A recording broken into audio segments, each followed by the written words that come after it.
kiek kainuoja pavalgyti prabangiajame Dubajuje. Pirmasis restoranas – Samurai.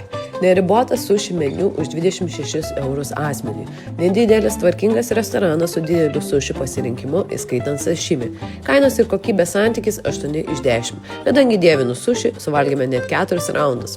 Antrasis – Lavash restoranas. Neriboti pusryčiai visą dieną. Meniu dydis priklauso nuo kainos. Mažas 13 eurų, vidutinis 18 eurų, didžiausias 20 eurų. Galiu užsisakyti nors ir 100 patiekalų, maistas labai instagramiškas ir kokybiškas. Įvertinimas 8,5. Trečiasis – Kimura japonų restoranas.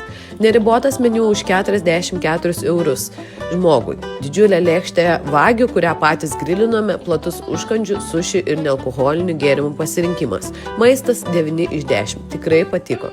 Paskutinis prabangus brančas kavo. Kaina 92 eurai asmeniui. Nuo 1 iki 5 gali valgyti ir gerti kiek nori, skaitant alkoholį. Maistas 7 iš 10, bet atmosfera ir gėrimai 10 iš 10. Tai kaip manote, ar Dubajuje brangu?